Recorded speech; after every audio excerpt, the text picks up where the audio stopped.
Então, meus queridos, lembrando a vocês novamente que no Apocalipse, Deus revela para o apóstolo João que todos os inimigos da obra de Deus, todo o poder do mal, as suas várias manifestações serão completamente destruídas.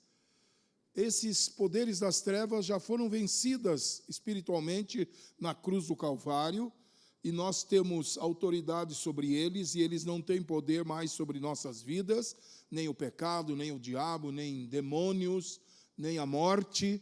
Morremos fisicamente, sim, porque temos que esse corpo voltar ao pó, mas a morte não tem domínio sobre nós. Quando morremos, imediatamente, nosso espírito, nossa alma já vão para a Jerusalém celestial, já vão lá para a presença do Senhor, já vão para o paraíso, e há uma grande igreja lá, né, nos céus, como diz Hebreus, a igreja dos primogênitos. Uma parte está aqui na terra, outra parte está lá nos céus, como Moisés e Elias, que estão lá vivos, com um corpo intermediário, esperando o corpo da ressurreição, e eles apareceram no Monte da Transfiguração, falando com Jesus, com inteligência, com consciência, com conhecimento, não é? Com a mesma aparência que eles tinham antes. Por isso Pedro, João e Tiago os reconheceram, não é? Então, a notícia que uma irmã querida partiu hoje às 5h, a Daniele, né? Então, falava com o Pasquale, já está com o Senhor. Então, a morte não tem mais poder sobre nós. Aleluia. Jesus Cristo aboliu a morte e trouxe à luz a vida e a imortalidade. Então, esses três acontecimentos, a queda da Babilônia e o arrebatamento, seguido das bodas do Cordeiro nos céus, e logo depois a guerra, a batalha do Armagedom, esses acontecimentos vão ser quase que simultâneos, não é? Porque Jesus nos diz, lá em Mateus, voltando novamente a esse texto que é muito importante, Mateus capítulo 24, versículo 29, Jesus mostra que a sua volta a este mundo será nesse contexto de muita destruição, de muito caos na terra. E ele diz, logo depois da aflição daqueles dias, o sol escurecerá, e a lua não dará a sua luz, e as estrelas do céu cairão, e as potências do céu serão abaladas.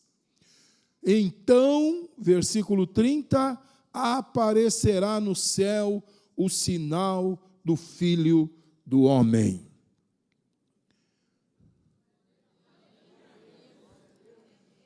Agora vocês vejam que estes sinais que Jesus disse que aconteceriam no dia da sua volta, o sol se escurecendo, a lua não dando a luz, as estrelas caindo do céu, isto bate aqui com Apocalipse, capítulo 6 do Apocalipse, na abertura do 5º selo.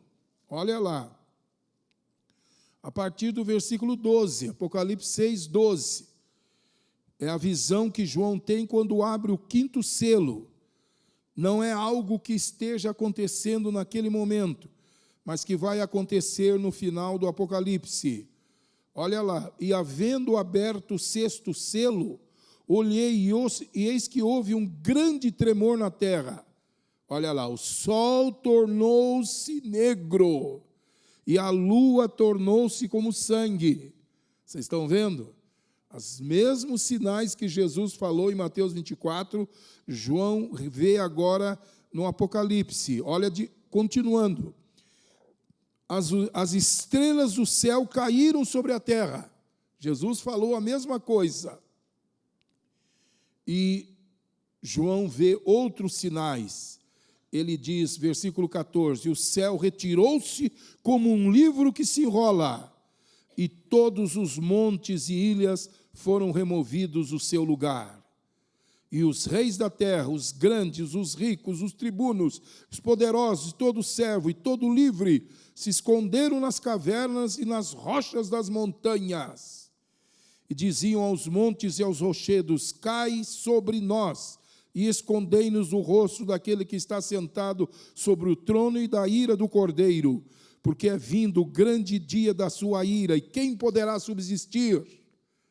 Então, meus irmãos, o dia da volta de Cristo será marcado por estes sinais tremendos.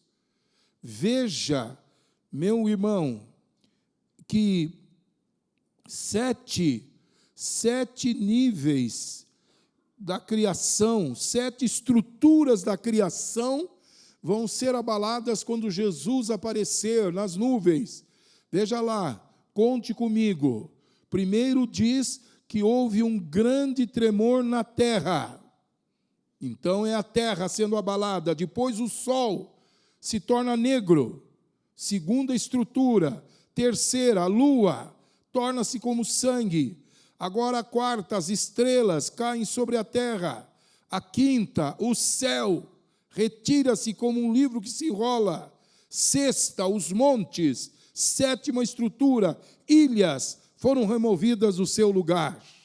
Então, meus irmãos, quando Jesus voltar, o impacto da volta dele, a chegada dele com o seu grande poder e a sua glória, vai ser tão tremendo que todas essas estruturas da criação serão abaladas. O sol, a lua, as estrelas, a terra, os montes, as ilhas, tudo será abalado. Os montes cairão, desaparecerão, as ilhas mudarão de lugar, porque o mar será agitado, e pelo poder da sua presença, aquela grande atração, nós que estamos aguardando a sua vinda e estivermos vivos, seremos arrebatados num abrir e fechar de olhos. E chegaremos já lá em cima com um corpo glorificado. Que coisa maravilhosa, hein?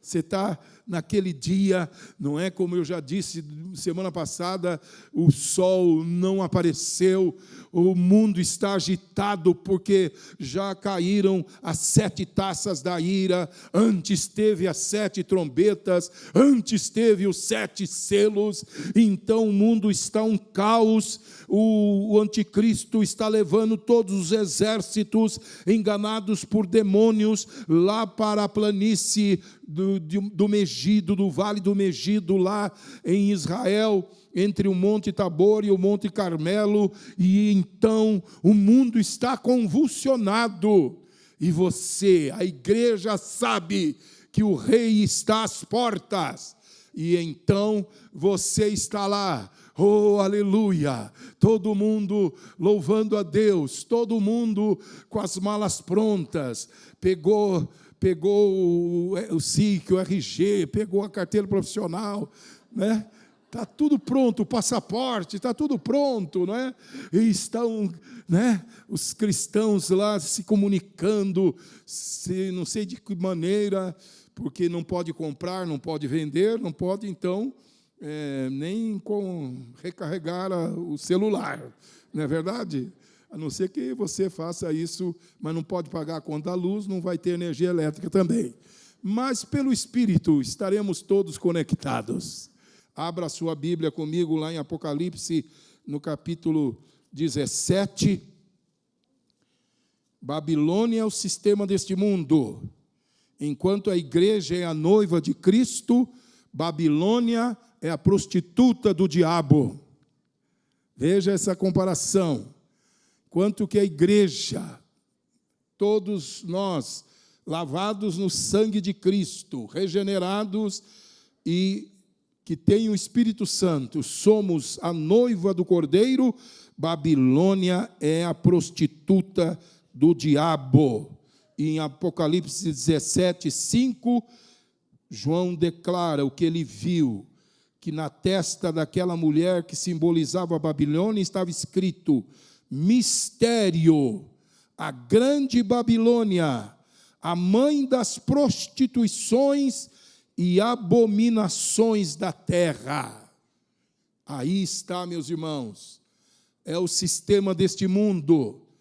Babilônia não é só uma cidade, como antigamente se identificava Roma como sendo a sede do império de Satanás, aqui na época do Império Romano, e depois da Igreja Romana e os papas que mandavam em toda a terra, mas Babilônia está espalhada pelo mundo inteiro.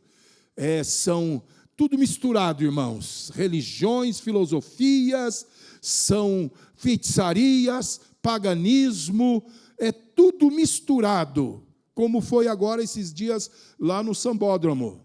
Vocês viram que teve uma escola de samba que fez o desfile homenageando uma imagem de idolatria da Igreja de Roma, e todos que participaram daquilo eram da feitiçaria ou eram do espiritismo, tudo misturado, não é? Idolatria romana, espiritismo, catolicismo, filosofias pós-modernas, sexo, prostituição, drogas, tudo misturado.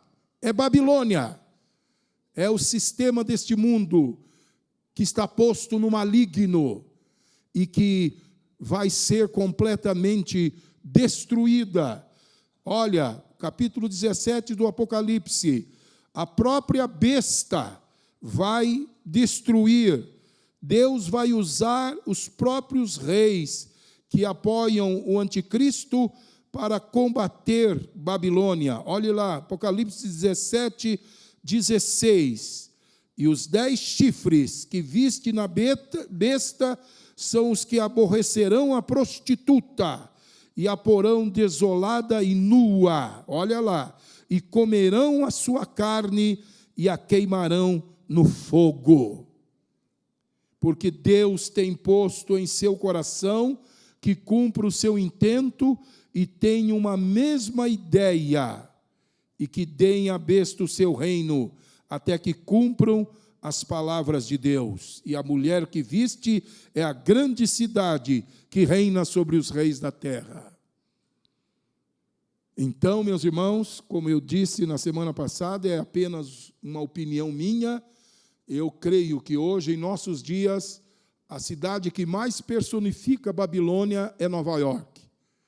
Então, quando a palavra de Deus diz que os reis que apoiarão o anticristo vão se levantar contra a Babilônia e vão destruir a grande cidade que reina sobre os reis da terra, muitos, hoje em dia, grandes pastores, como o pastor John MacArthur, eles estão levantando a hipótese de que o anticristo vai ser um líder muçulmano, que vai ser apoiado pelas grandes nações do Oriente, não é? Não serão os países do Ocidente envolvidos nisso, mas os países do Oriente, os países muçulmanos, que vão apoiar esse grande líder e vão fazer uma aliança com Israel por uma semana, e depois esse grande líder vai tirar a sua máscara e vai se revelar como ele é, vai se sentar no trono em Jerusalém, e então é bem provável que, no fim de tudo, esses mesmos reis, seja lá os governantes, não é, do Irã, da Arábia Saudita, daqueles países muçulmanos, incluindo também aí a Indonésia, que é um dos maiores países muçulmanos do mundo, é bem provável que estes reis, que odeiam o Ocidente, se voltem contra todo o mundo ocidental, todo esse sistema de vida ocidental que eles criticam tanto, não é? E ataquem mesmo Nova York e a destruam completamente. Mas não será só Nova York que será destruída, não. Todas as cidades do mundo serão destruídas, não por aqueles reis, mas pelo terremoto que o Senhor vai enviar naquele último dia, no dia da volta de Cristo. Então, meus irmãos, para passarmos agora para a batalha do Armagedon, quero enfatizar novamente a vocês que esses acontecimentos, creio que serão praticamente no mesmo dia. Só que, a partir daquele dia da volta de Cristo, começa o dia do Senhor. Então, os dias não serão mais de 24 horas, porque começa agora o dia do Senhor. E o dia do Senhor, ele não é um dia de 24 horas, mas é um dia prolongado, é o dia, como nós lemos aqui, 7 classes de homens, 7 classes de homens. Olha lá, no Apocalipse capítulo 6, reis da terra, grandes, ricos, tribunos, poderosos, todo servo, todo livre. 7 classes de homens, 7 classes sociais, pegando toda a humanidade. Eles dirão: chegou o grande dia da ira do Cordeiro. E então, meus irmãos, enquanto para nós vai ser de festa, para o mundo será de destruição, e os ímpios quererão entrar em rochas e em buracos para se esconder da face do Cordeiro. Babilônia será totalmente destruída. E então nós vemos aqui no capítulo 19, imediatamente depois do arrebatamento e antes ainda do Armagedon, abra sua Bíblia, capítulo 19 do Apocalipse, são as bodas do Cordeiro. As bodas do Cordeiro, que vão acontecer nos céus, logo depois do arrebatamento. Capítulo 19 do Apocalipse.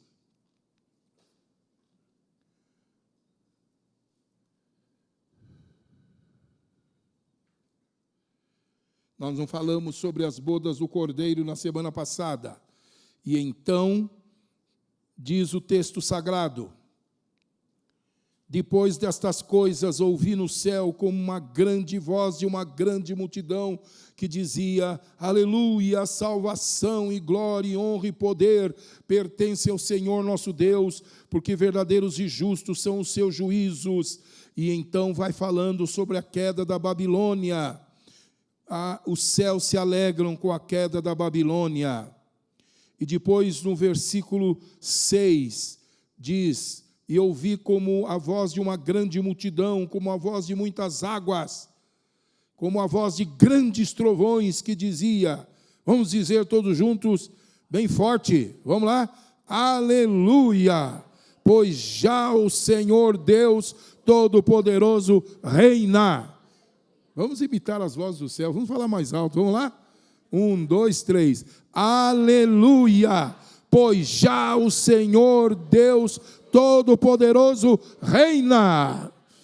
Regozijemo-nos e alegremo-nos e demos-lhe glória, porque vindas são as bodas do Cordeiro, e já sua esposa se aprontou. E foi-lhe dado que se vestisse de linho fino, puro e resplandecente, porque o linho fino são as justiças dos santos.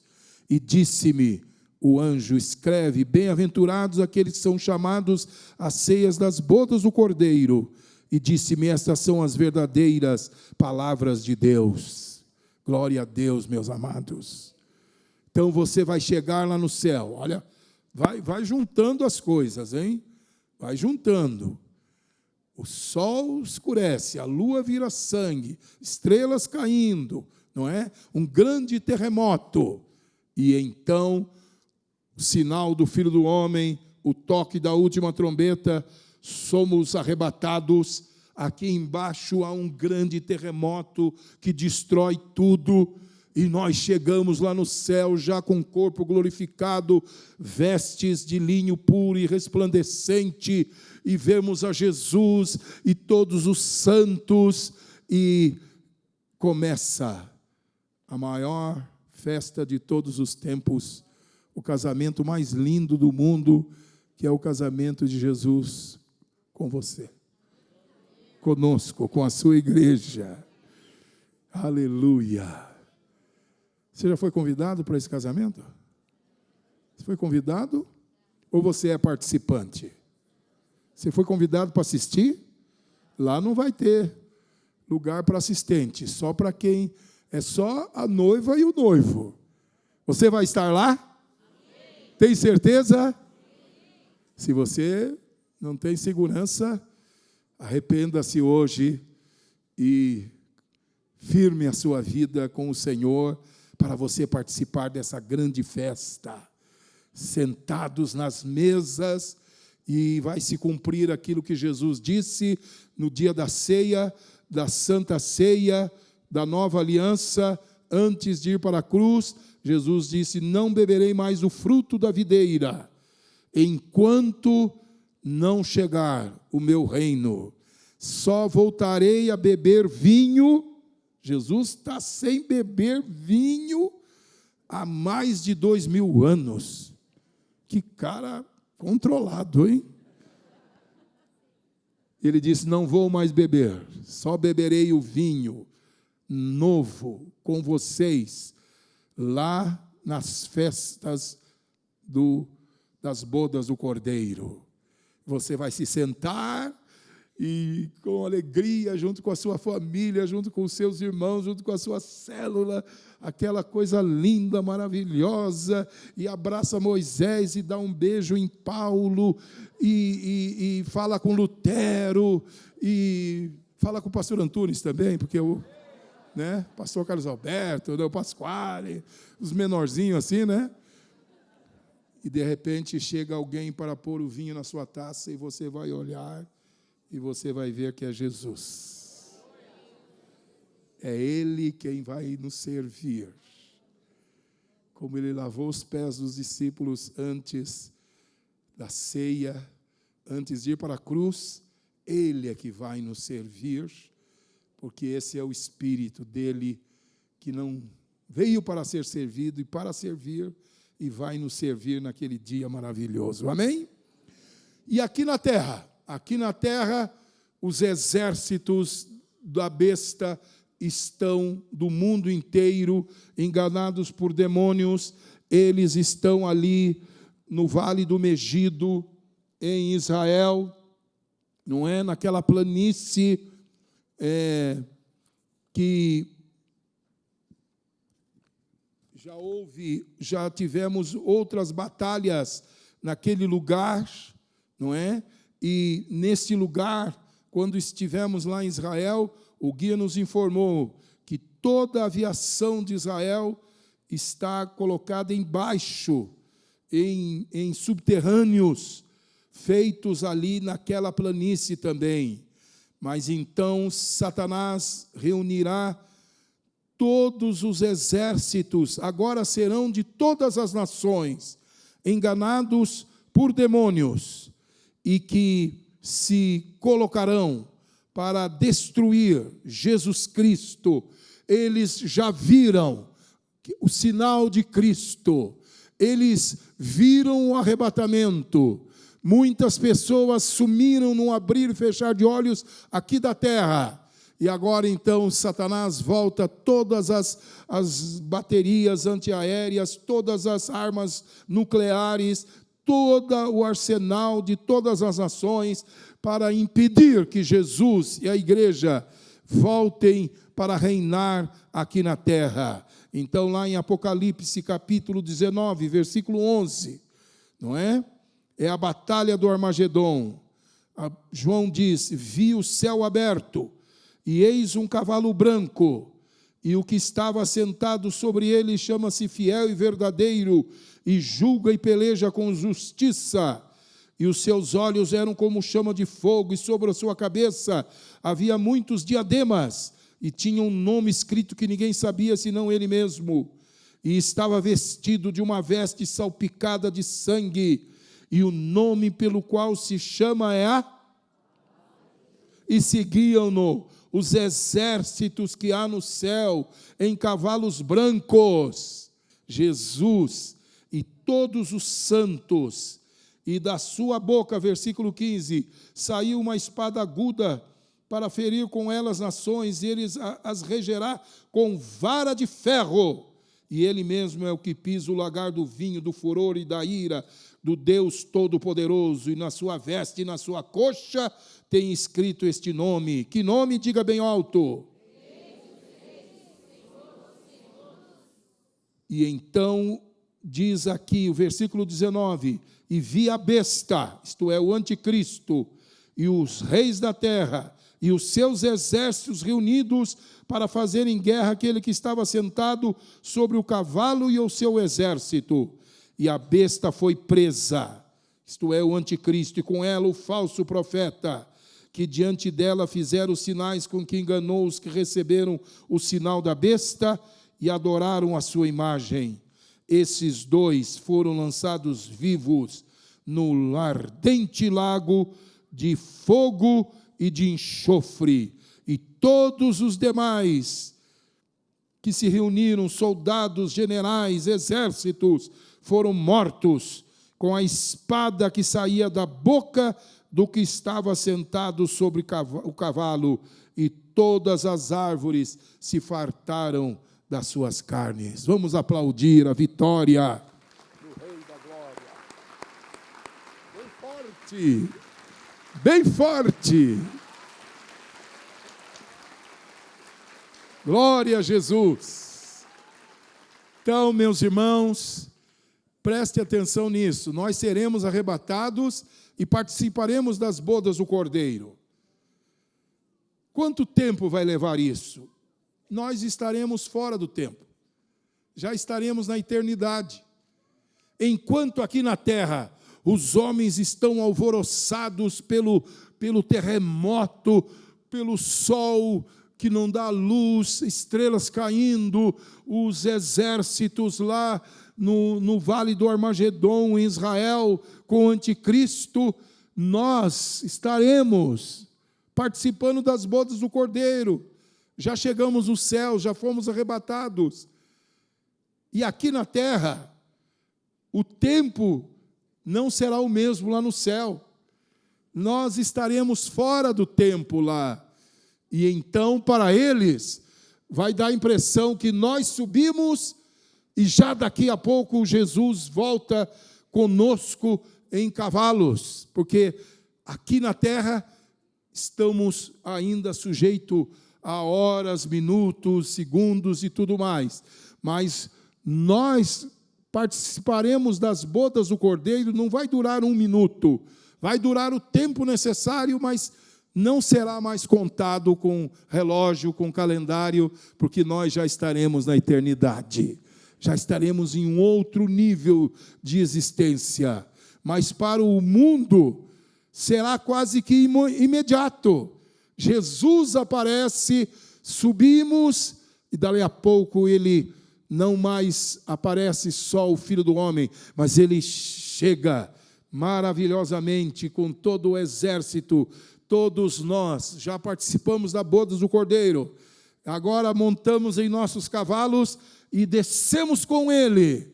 E quando descemos com ele, os anjos juntos também, o apóstolo Paulo diz que só com o sopro da sua boca ele destruirá o homem do anticristo. Ele destruirá, ele matará, e depois ele, o anticristo e o falso profeta, já serão lançados imediatamente no inferno, no lago de fogo e enxofre. Porque vocês, como cristãos, precisam conhecer e saber bem essas realidades. Uma coisa é o inferno, outra coisa é o lago de fogo e enxofre. Quando a pessoa morre sem Jesus, ela já vai direto para o inferno. Como Jesus contou a parábola do rico e do Lázaro. O rico estava lá no inferno, no meio de chamas, sofrendo por causa da sua vida de pecados de incredulidade. Mas o lago de fogo e enxofre é pior que o inferno. É muito pior que o inferno. O sofrimento no lago de fogo e enxofre vai ser muito pior que o inferno. E aqui a Bíblia diz que a besta e o falso profeta já foram lançados direto no lago de fogo e enxofre. Eu ouvi um teólogo, um pastor, falando sobre isto lá no Mackenzie, e foi muito interessante, porque, segundo ele, é bem provável que esse lago de fogo e enxofre seja um planeta. É um planeta.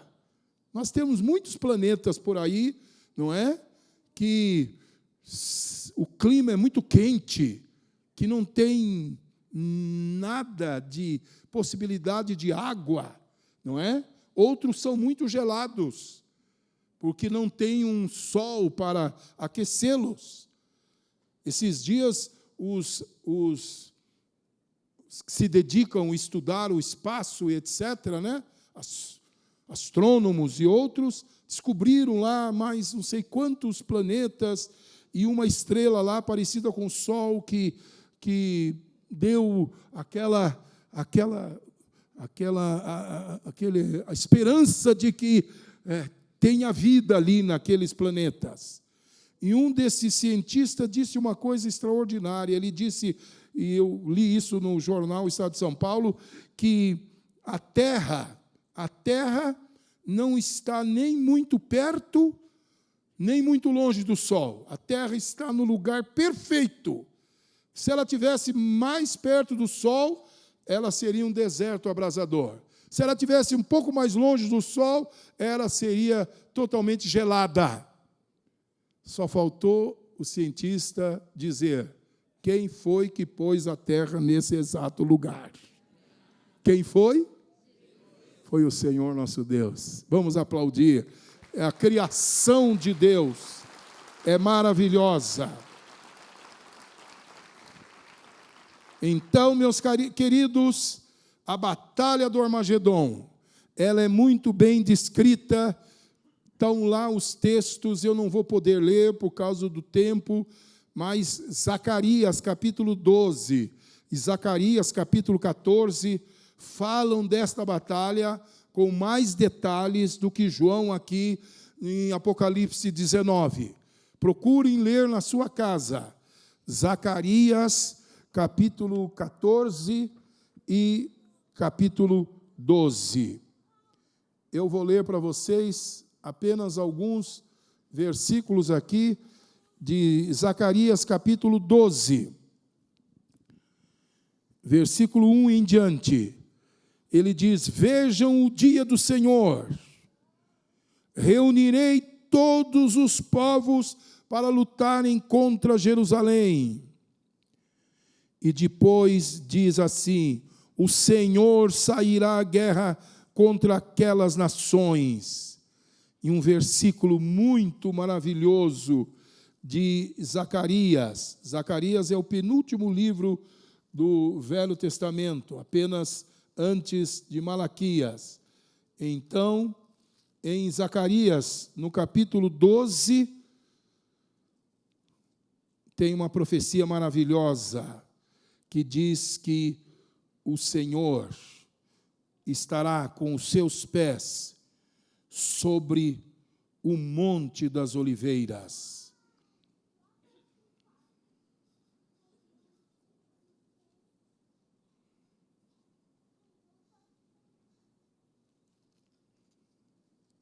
Não, é 14, Zacarias 14.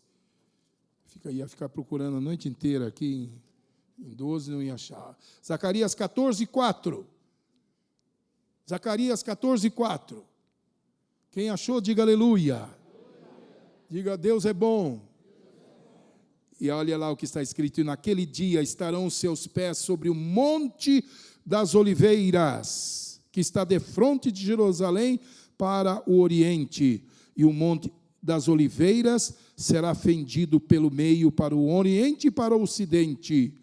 E haverá um vale muito grande, metade do monte se apartará para o norte e outra metade para o sul. Meus irmãos, como a palavra de Deus é maravilhosa. Vocês se lembram de onde Jesus subiu para o céu, depois de ficar 40 dias aqui com os discípulos? De onde ele subiu para os céus? Do Monte das Oliveiras. E quando ele subiu, os discípulos ficaram olhando, 2 anjos disseram: por que vocês estão olhando para cima? Este Jesus, do mesmo jeito que subiu, ele há de descer, ele há de voltar, e a palavra de Deus não falha. E Zacarias diz o que os anjos disseram, mas centenas de anos antes de Cristo. Jesus destrói as hostes do anticristo, mas não pousa os seus pés ali no lugar da batalha. Ele pousa os seus pés no Monte das Oliveiras e todos nós junto com eles. E na hora que ele colocar os pés no Monte das Oliveiras, ele vai se partir em 2, dado o impacto da presença do Senhor. E então, meus irmãos, aí começa o milênio, 1000 anos, que Cristo vai reinar aqui na terra e nós reinaremos com Ele. O milênio será um período de 1000 anos, quando Jesus estará fisicamente aqui na terra, reinando em Jerusalém sobre todas as nações, e Satanás estará no abismo. Abra sua Bíblia comigo em Apocalipse capítulo 20, não é? Enquanto o anticristo e a besta serão lançados no lago de fogo e enxofre, o dragão, o próprio diabo, será lançado preso no abismo. Apocalipse 20, depois do Armagedon, depois que Jesus chega conosco no Monte das Oliveiras, diz Apocalipse: vi descer do céu um anjo que tinha a chave do abismo e uma grande cadeia na sua mão. Ele prendeu o dragão, a antiga serpente, que é o diabo e Satanás, e amarrou-o por quantos anos? E lançou no abismo, e ali o encerrou, e pôs selo sobre ele, para que não mais engane as nações, até que os 1000 anos se acabem. E depois importa que seja solto por um pouco de tempo. Então, meus irmãos, serão 1000 anos maravilhosos aqui na terra. Satanás está preso, não é? O mal foi vencido, Babilônia destruída, Jesus está aqui reinando pessoalmente. E então, coisas maravilhosas vão acontecer. Jesus vai reger as nações com vara de ferro, implantando o seu governo, justiça, paz e alegria em todas as nações. E nós, seus santos, seremos seus auxiliares e instrumentos através dos quais suas ordenanças serão aplicadas em todas as cidades da terra. Nós vamos governar esta terra. Os santos vão governar a terra com um corpo glorificado. E os ímpios que não morreram nas pragas e no Armagedon, os ímpios vão participar também do milênio, não é? Então, serão os salvos com um corpo glorificado, que não morre mais, não é? Visivelmente, haverá uma diferença entre aquele que é salvo e o que não é, porque aquele que é salvo estará com um corpo glorificado, certamente um corpo que terá luz própria, será uma coisa maravilhosa, extraordinária, não é?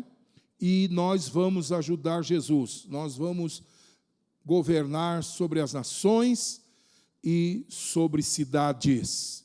Apocalipse 2:26, Jesus faz esta promessa: aquele que vencer e fizer a minha vontade até o fim, darei autoridade sobre as nações, não é?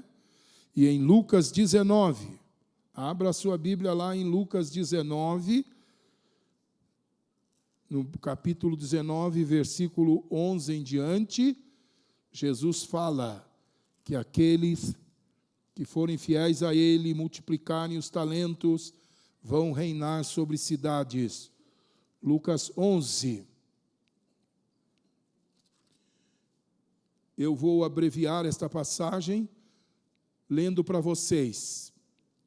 Quando vem, versículo 16, vem o primeiro servo dizendo: a tua mina rendeu 10 minas. Acharam aí? Lucas 19, 16. Quanto que eu tinha falado? 11? Não.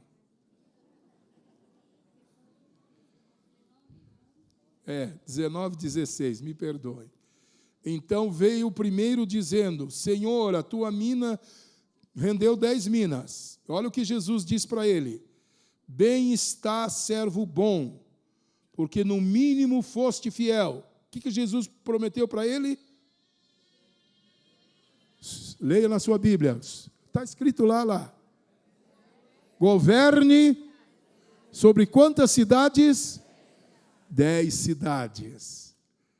Quanto mais você multiplicar os seus talentos, mais você vai ajudar Jesus a governar esta terra.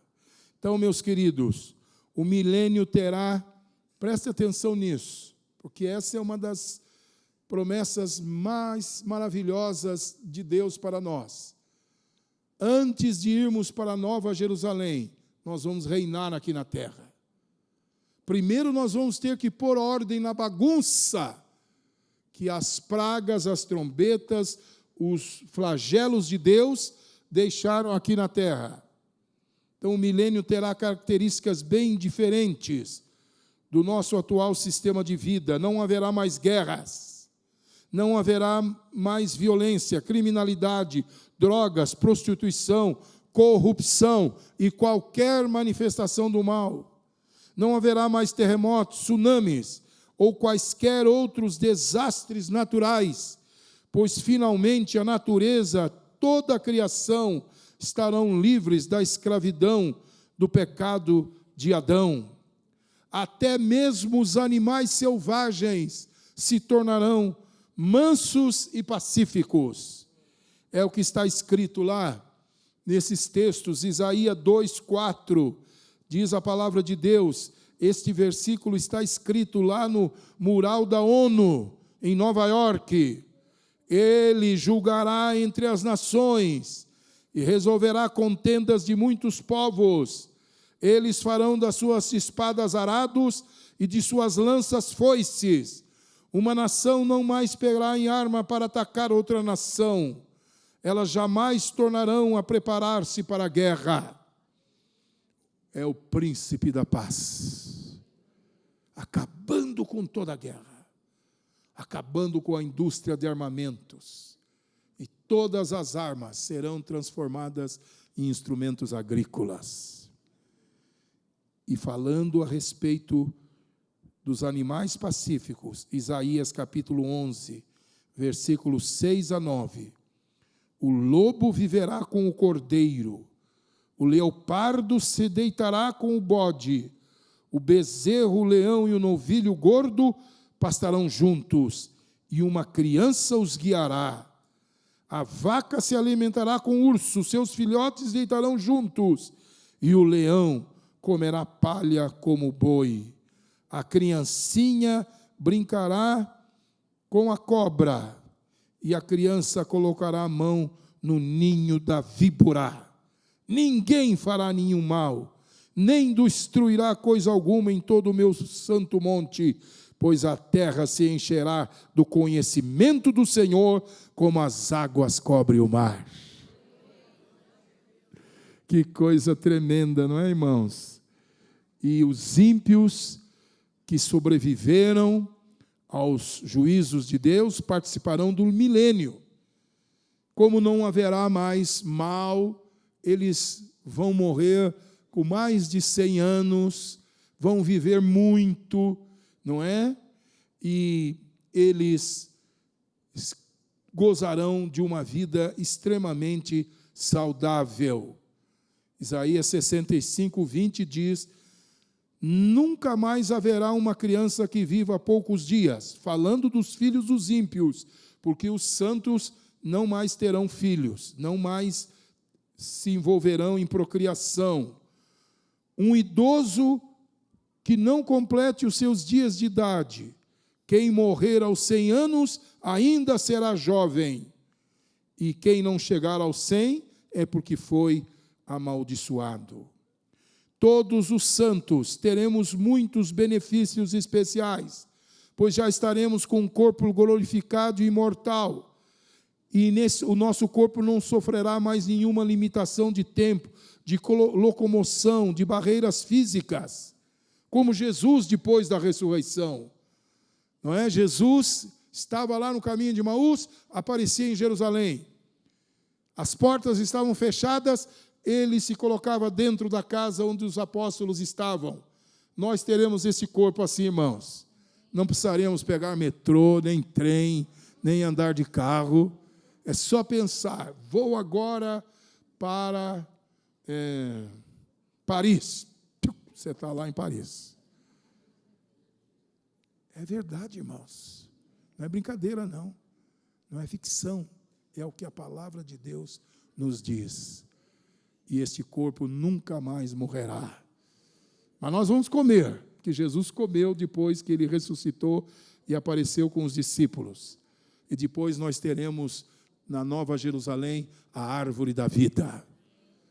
E eu creio que a árvore da vida vai ser assim. Você pega um pedaço, você gosta muito de lasanha, você pega um pedaço da árvore da vida, vem com gosto de lasanha. Você gosta de pão de queijo, pega um pedaço, outro pedaço, pão de queijo. Cada dia você vai mudando o sabor e a árvore da vida vai te alimentando. Mas então, meus irmãos, quero dizer algo para você. Se prepare, hein? Porque muita gente tem uma noção errada. Morreu, acabou. Morreu, nós vamos para o céu, viramos anjinhos. Não. Morremos, vamos para o paraíso, a Jerusalém celestial. Jesus volta, nós descemos com ele, com um corpo glorificado. Quem não morreu, será arrebatado, e nos encontraremos nos céus. Participaremos da boda do Cordeiro, desceremos com ele na batalha do Armagedon, e depois, junto com Jesus, nós vamos governar a terra, reconstruir a terra. A sua profissão que você tem hoje, você vai continuar, vai precisar da sua profissão no milênio, porque no milênio os ímpios vão precisar de roupa, de escola, de hospitais, vão precisar de lavanderia. Nós não vamos precisar, mas os ímpios vão precisar de aulas de karatê, porque vamos viver aqui na terra 1000 anos. Vamos ter que reconstruir os aeroportos, os portos, as estradas de ferro. Nós não precisaremos dessas coisas, mas os ímpios precisarão. E eles vão gerar filhos, eles vão se multiplicar. E por que Deus vai permitir isto, meus irmãos? Porque depois de 1000 anos, quando a terra estiver completamente, harmonizada, em paz, Satanás será solto. E esses ímpios vão se deixar novamente enganar pelo diabo. Será a última tentativa do diabo de se levantar contra o povo de Deus. É a batalha de Gog e Magog, que significam nações lá do extremo norte da Europa, do Oriente, que o diabo vai usar e pegar todos os ímpios que participaram do milênio, mas não foram regenerados porque morreram, ou melhor, participaram do milênio sem terem nascido de novo. Então, os seus filhos, os seus descendentes, bisnetos, tataranetos, todos que se multiplicaram, eles vão novamente aceitar o engano de Satanás. Abra comigo lá Apocalipse. Será o último ataque do maligno contra a obra de Deus, o povo de Deus, contra a igreja. A última tentativa.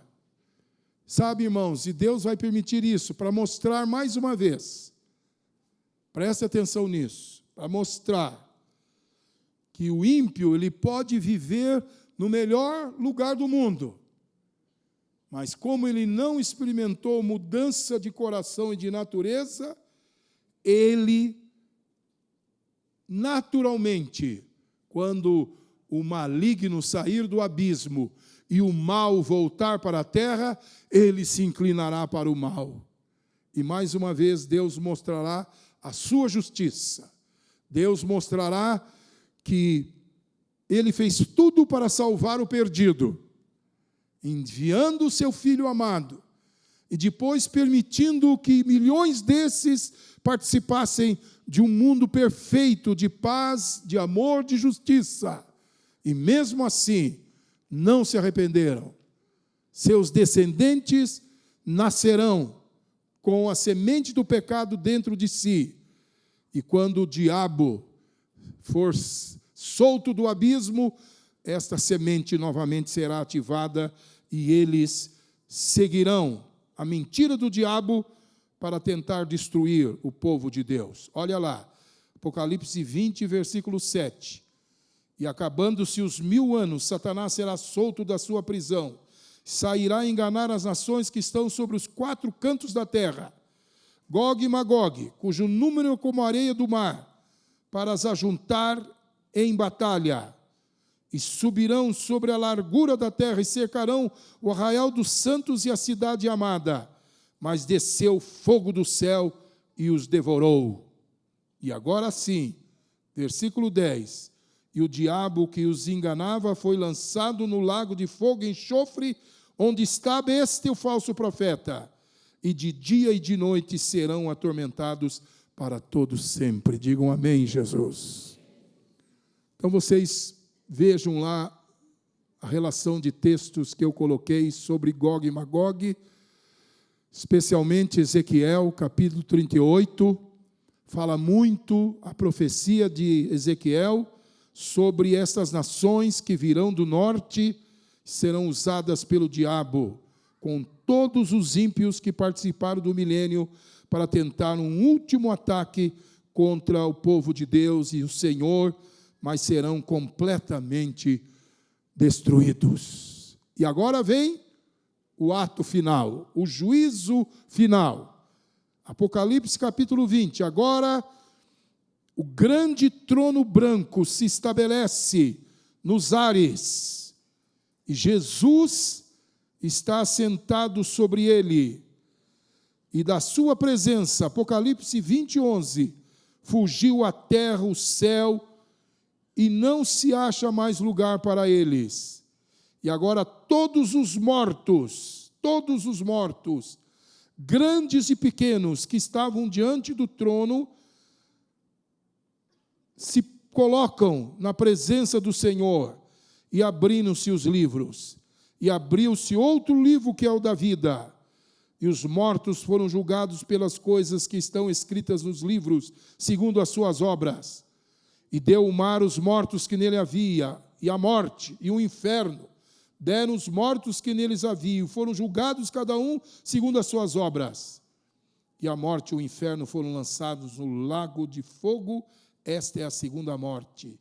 E aquele que não foi achado escrito no livro da vida foi lançado no lago de fogo. Então agora, meus irmãos, acabou tudo definitivamente. Satanás, o anticristo, o falso profeta, todos os ímpios lançados no lago de fogo e enxofre. Como eu já disse, é bem provável que esse lago de fogo e enxofre seja um planeta especialmente preparado por Deus para ter condições extremamente desagradáveis para o ser humano. O ser humano consegue se adaptar no frio, com o frio do Alasca, com o calor do deserto do Saara. Ele consegue se adaptar nas selvas, debaixo d'água, no espaço, mas lá, no lago de fogo e enxofre, ele jamais conseguirá se adaptar. O sofrimento será sem fim, tanto do ponto de vista moral. O ímpio lá no lago de fogo e enxofre estará continuamente se arrependendo, amargurado de não ter crido em Jesus Cristo. E ele estará no lugar de trevas, de fogo. Deverá ter também alguns bichos, vermes, insetos, que Jesus disse: o bicho não morre, atormentando a pessoa. E disse um escritor, C.S. Lewis, que lá no inferno, a pessoa mais próxima de você estará a 300 quilômetros. Quer dizer, você não vai para o inferno. Pelo amor de Deus. Diga, sai em nome de Jesus. Diga, eu não vou estar no inferno. Nem a minha família. Em nome de Jesus.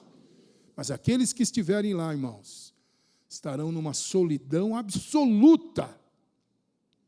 Não terão ninguém para conversar, não terão acesso à presença de Deus, só o remorso, só o fogo. Eles terão um corpo, assim como os salvos terão um corpo na Nova Jerusalém, os ímpios terão um corpo também no inferno. E sofrerão um martírio contínuo, no corpo, na mente e no espírito, em trevas, choro, ranger de dentes, bicho que não morre, fogo que não se apaga. E o juízo de Deus sobre eles. Por isso, meus irmãos, nós temos que pregar o Evangelho para as pessoas que não conhecem a Jesus. Porque naquele dia nós vamos ver os ímpios no lago de fogo e enxofre, sabe?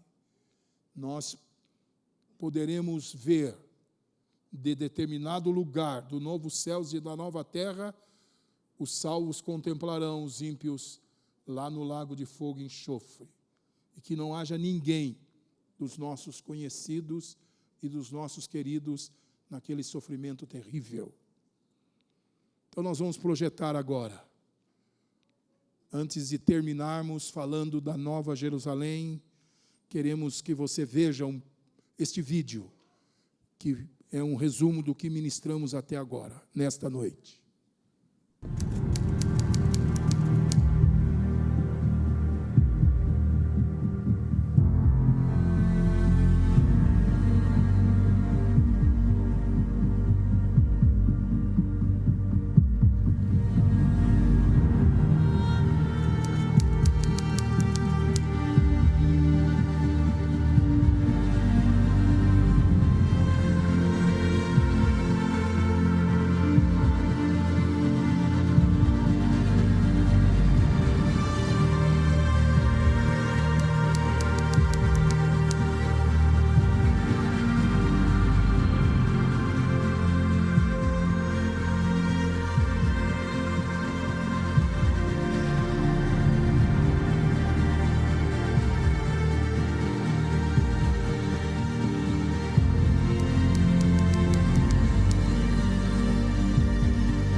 Amém? Mas para nós, tudo vai ser ainda mais maravilhoso. Abra sua Bíblia em Apocalipse 21. Já estamos chegando no final do livro do Apocalipse. 21, capítulo 21. Quando o trono branco do juiz foi estabelecido, nós lemos que o céu e a terra sumiram, desapareceram. Os ímpios foram lançados no lago fogo e enxofre. E agora no capítulo 21, João diz: vi um novo céu e uma nova terra. Diga aleluia. E ele diz no versículo 2: vi a santa cidade, a nova Jerusalém, que descia do céu, enfeitada como uma noiva para o seu marido. E ouvi uma grande voz do céu que dizia: eis aqui o tabernáculo de Deus com os homens, pois com eles habitará, eles serão o seu povo, e o mesmo Deus estará com eles e será o seu Deus. Versículo 4, vamos ler todos juntos em voz alta. E Deus, bem forte, e não haverá mais nem pranto, nem clamor, nem dor, porque já as primeiras coisas são passadas. E o que estava sentado sobre o trono diz: eis que faço novas todas as coisas.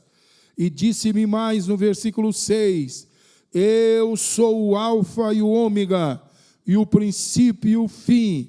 A quem quer que tiver sede, de graça lhe darei da fonte da água da vida. Quem vencer herdará todas as coisas, e eu serei o seu Deus, e ele será meu filho. Mas quanto aos tímidos, aos incrédulos, e aos abomináveis, e aos homicidas, e aos fornicadores, e aos feiticeiros, e aos idólatras, e a todos os mentirosos, a sua parte será no lago que arde com fogo e enxofre, que é a segunda morte. E agora o anjo começa a mostrar para João a beleza da nova Jerusalém, onde nós vamos habitar. Versículo 11, tinha a glória de Deus. Apocalipse 21, 11, tinha a glória de Deus. A sua luz era semelhante a uma pedra preciosíssima, como a pedra de jaspe, como cristal resplandecente. E tinha um grande e alto muro de 12 portas, e nas portas 12 anjos, e os nomes escritos sobre eles, que são os nomes das 12 tribos de Israel. E diz aqui no versículo 15, no 14, o muro da cidade tinha 12 fundamentos, e nele o nome dos 12 apóstolos do Cordeiro. Versículo 15, aquele que falava comigo tinha uma cana de ouro para medir a cidade, suas portas e o seu muro. E a cidade estava situada em quadrado, e o seu comprimento era tanto quanto a sua largura. E mediu a cidade com a cana até 12.000 estádios, e o seu comprimento, largura e altura eram iguais. Então, meus queridos, esse é o ponto final da nossa ministração, para você ter um vislumbre da maravilha que será essa cidade, quando a Bíblia diz que ela tem 12.000 estádios, meus irmãos, significa que ela vai ter de altura, largura e comprimento 2.200 quilômetros. 2.000 quilômetros, não é 100 quilômetros, não é 2 quilômetros, quantos são? Imagine a altura desta cidade, e ao mesmo tempo será o seu comprimento, a largura e o seu comprimento, não é? 2.200 quilômetros. E olha, só para você ter uma ideia, eu consultei, entre outros, o site Raciocínio Cristão. E você pode entrar nesse site e pesquisar a grandeza de Nova Jerusalém. Significa que ela terá uma área total de quase 5 milhões de quilômetros quadrados. Viu? Significa que é mais do que 60% da área do Brasil. O Brasil tem 8 milhões e 500 mil quilômetros quadrados. A cidade de Jerusalém, a Nova Jerusalém, terá 5 milhões de quilômetros quadrados. Se a metade desta área for reservada para espaço público, lazer, esporte, jardins, trabalho, diversão, e a outra metade for para construir casas, poderão ser construídas casas para cada um de nós de 1.000 metros quadrados. Quantos topam uma casa dessa? 1.000 metros quadrados com um pé direito de 6 metros de altura. E mesmo assim chegaremos à fantástica cifra de 373 trilhões de casa. Nunca Minha Casa Minha Vida vai construir isso. Olha, irmãos, pense um pouco, isso não é brincadeira. Isso é o que Deus tem preparado para nós. Por isso que Jesus Cristo disse em João 14:2, na casa do meu Pai há muitas moradas. E vai ser esta cidade vai ser construída toda de pedras preciosas. E as ruas serão calçadas com ouro. Uma cidade que vai brilhar por todo o universo olhará e verá aquela construção monumental, resplandecente, na nova terra. Esta Nova Jerusalém será a capital do novo céus e da nova terra. E Cristo estará entronizado lá, nesta Jerusalém celestial, e será essa coisa monumental, belíssima. E aqui, veja, terminando aqui no Apocalipse, capítulo 21, a descrição dessa cidade maravilhosa, que não é o Rio de Janeiro, não, mas será a Nova Jerusalém. Olhe lá, versículo 18, falando dos fundamentos da cidade, versículo 19. Toda pedra preciosa, os fundamentos do muro. O primeiro fundamento era jaspe, o segundo safira, o terceiro calcedônio, o quarto esmeralda, o quinto sardônia, o sexto sárdio, o sétimo crisólito, o oitavo berilo, o nono topázio, o décimo crisópraso, o 11º jacinto, o 12º ametista. E as portas, irmãos? As 12 portas eram 12 pérolas. Cada uma das portas era uma pérola.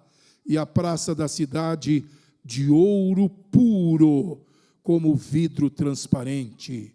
E nela não vi templo, não tem prédio, não tem santuário feito por mãos humanas, como este prédio aqui, não. Não tem, porque o seu templo é o Senhor, Deus Todo-Poderoso e o Cordeiro, e a cidade não necessita de sol nem de lua, para que nela resplandeçam, porque a glória de Deus a tem alumiado e o Cordeiro e a sua lâmpada. E as nações andarão à sua luz. Teremos nações no novo céus e na nova terra, não é? Vai ter o Brasil, vai ter o Japão, etc., não é? E nós poderemos estar na nossa nação e na Jerusalém, na Nova Jerusalém, nessa cidade maravilhosa. E diz aqui, as nações andarão à sua luz, e os reis da terra trarão para ela a sua glória e honra, e as suas portas não se fecharão de dia, porque ali não haverá noite, e a ela trarão a glória e a honra das nações. Capítulo 22, o último capítulo, e naquela cidade vai ter o rio puro da água da vida, aquele rio que Ezequiel viu, que sai do trono de Deus, claro como cristal, que procedia do trono de Deus o Cordeiro, e no meio da sua praça, de uma e de outra banda, a árvore da vida, que produz 12 frutos, dando seu fruto de mês em mês, e as folhas da árvore são para a saúde das nações. Vamos ler esses últimos capítulos da Revelação com vós. Vamos ficar em pé. Vamos ler todos juntos este final maravilhoso da revelação do Apocalipse. Bem forte, hein? Arrume a sua garganta aí, dá uma pigarreada. Imposte a voz. Olha que maravilha. Todos juntos, em tom triunfante. E ali... Vamos lá. É o que eu estou lendo na minha Bíblia. Vamos ler então no slide. Já não haverá maldição nenhuma, o trono de Deus e do Cordeiro estará na cidade, e os seus servos o servirão, e verão a sua face, e o seu nome estará nas suas testas, e ali não haverá mais noite. Eles não precisarão de luz de candeia, nem da luz do sol, pois o Senhor Deus os iluminará, e eles reinarão para todo sempre. Aleluia! Vamos aplaudir ao Senhor.